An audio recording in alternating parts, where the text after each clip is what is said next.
going to bring you a truth talk today, asking the question, what does the Bible say about telling the whole truth? Despite being born again, Christians still have the capacity to sin. Our flesh desires to sin despite our spirit man desiring God. So when we temporarily compromise or sin, then there is this further temptation to keep our shortcomings and our failures to ourselves. We want to cover it up. Our flesh likes secrets, and we are tempted to believe the lie that tells us secrets protect me. Many of us go to greater lengths to keep secrets than we often realize by only telling part of the truth. Lord, open our eyes. I'm going to give you 3 examples. Example number 1. Wife asks her husband to tell me about your day. Sound familiar, guys? The husband begins to explain his day at work and his time with the guys after work. He accidentally forgets to tell his wife about a text from his best friend who he hadn't heard from in years. Did the husband fill his wife in? Yes, he did. He forgot a piece, but his heart motive was pure. Now, the same scenario repeats itself the next day, but this time the husband purposely doesn't tell his wife that he bumped into and chatted with his ex-girlfriend while on lunch break at work. Did the husband fill his wife in? No. Example number 2, Christian Dan has multiple spiritual parents and advisors. Dan is blessed with multiple people who love him and make time for him in his life. He can call 2 to 3 people any time of day. They're there for him. Dan doesn't just have one person that he's accountable to, but he considers kind of all 3 people accountability partners.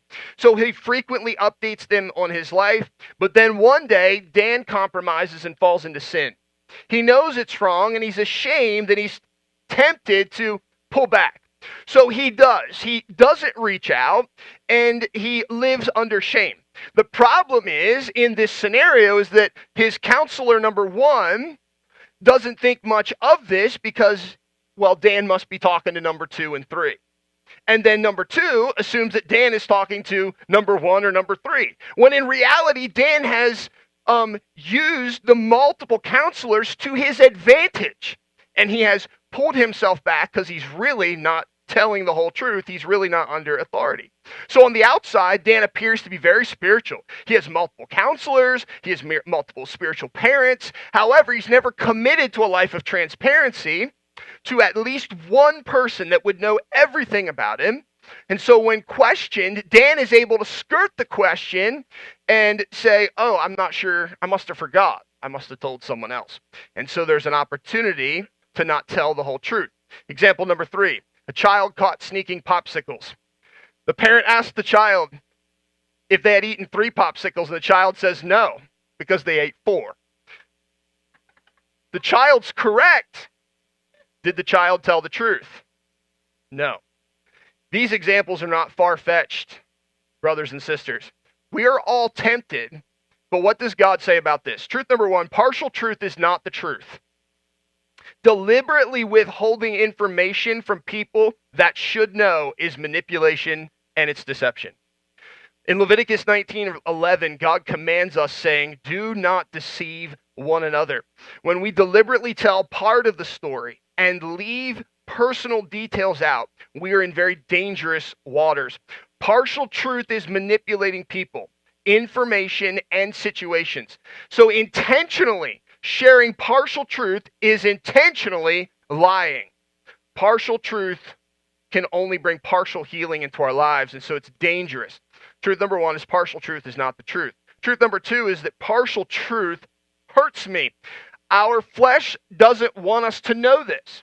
It tells us a different story, saying, you'll be better off just to omit those details. Don't tell her about the girlfriend. Don't tell that it was 4 popsicles instead of 3. The truth is, God knows, and he will not bless lying lips, manipulative maneuvers, and deception on our part. Proverbs 12 and verse 19, truthful words stand the test of time, but lies are soon exposed. Telling just part of the truth is to, in essence, plot evil. The Bible tells us in Proverbs 6, there are 6 things the Lord hates. No, 7 things he detests. Haughty eyes, a lying tongue, a heart that plots evil. Partial truth establishes secrets, and all secrets will hurt me. Truth number 3, integrity volunteers information. Spouses must live intentionally transparent. Integrity demands that Christian Dan volunteer information. Popsicle thieves need to fess up. Integrity always volunteers information. This is a principle about light and dark, a heart that is open or a heart that is closed. Ephesians 4 and verse 25 says, "Stop telling lies. Let us tell the whole truth." Integrity means we commit to 100% honesty, 100% transparency, 100% confession with at least one person in our life that will tell the whole truth, that they might then speak into our life whether or not we want to hear it or not. Telling the whole truth can be hard, but God rewards those who walk in the light, and he promises to lift up the humble, the meek, and those who tell the whole truth. That's all for this week's Truth Talk. There's more to be found on this subject in the best-selling book of all times, written over a span of 1,600 years, on 3 continents and on 3 languages by over 40 authors. The Bible is the truth. Amen.